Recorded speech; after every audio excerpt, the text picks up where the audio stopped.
अब इससे ज्यादा खुलकर नीतीश कुमार और कहें भी तो क्या कहें कि 2014 में जो आए वो 2024 के बाद रहेंगे या नहीं रहेंगे।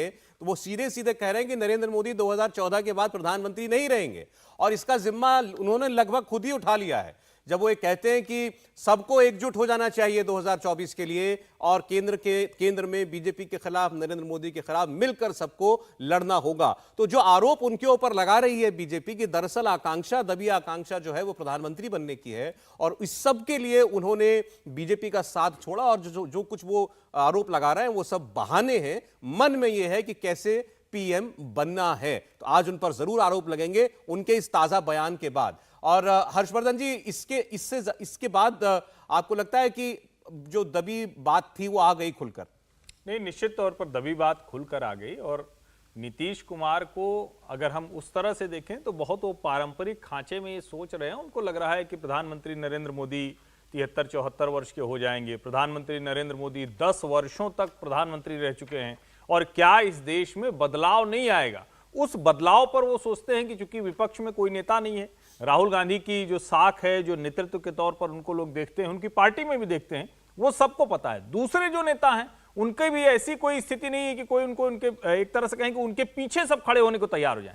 ऐसे में नीतीश कुमार को लगता है कि एक सोशलिस्ट बैकग्राउंड की वजह से, और अगर आपको ध्यान में हो, कल ही देवगौड़ा जी ने एक बड़ा महत्वपूर्ण बयान दिया है। उन्होंने कहा कि जनता परिवार के लोग एक साथ अगर आ जाएं तो फिर से बहुत कुछ हो सकता है। अब देवगौड़ा साहब कैसे प्रधानमंत्री बने थे ये सबको ध्यान में है, तो उनको कहीं ना कहीं ये लग रहा है कि जो गठबंधन वाली राजनीति होती है, यानी जो इस देश में एक समय में लगता था गठबंधन के बिना कोई सरकार बन नहीं सकती, छोटे छोटे पॉकेट से लोग निकल कर आए और वो नीतीश कुमार को प्रधानमंत्री बना दे, कुछ इसी तरह की बात वो कहते हुए दिख रहे हैं। लेकिन क्या इसके पीछे आपको देवेंद्र लगता है कोई बैकग्राउंड है, इसके पीछे कोई पीछे की बातचीत है? अभी मैं प्रशांत किशोर जी को सुन रहा था, विजय लक्ष्मी उनसे बात कर रही थी।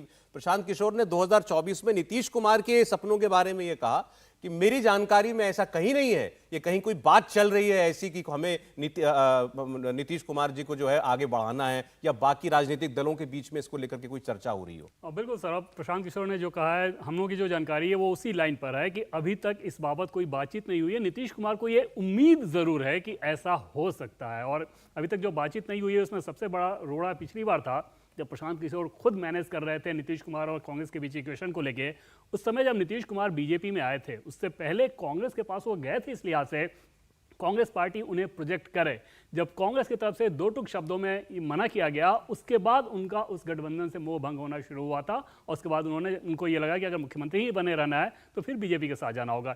इस बार वो ये उम्मीद जरूर करेंगे कि कांग्रेस पार्टी की जैसी हालत बहुत पतली है या अपोजिशन जिस प्रकार से बार बार कह रहा है कि हम मोदी के खिलाफ हमें एकजुट होना है, तो शायद क्योंकि बिहार जैसा बड़ा राज्य, एक साथ इतने दल आ गए हैं, लोकसभा चुनाव में उनका परफॉर्मेंस बहुत अच्छा रहेगा, तो इन सारी चीज़ों को लेकर वो आगे बढ़ सकते हैं। दूसरी चीज़ की कास्ट सेंसस को लेकर वो आगे बहुत ज़्यादा आक्रामक होंगे। उनको ये उम्मीद होगी कि इसका फ़ायदा बिहार और यूपी दोनों की पॉलिटिक्स में होगा।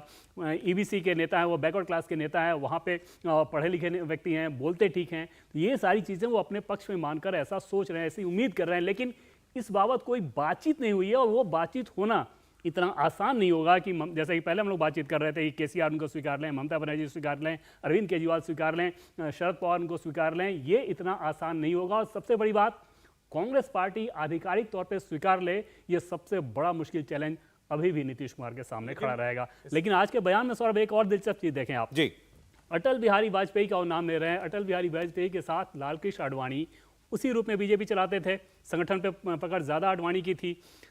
आरजेडी बार बार इस बात को लेकर और एक तमगे के तौर पे पेश करती है कि किस प्रकार से हमने लालकृष्ण आडवाणी को गिरफ्तार किया था जब लालू प्रसाद यादव हुआ करते थे।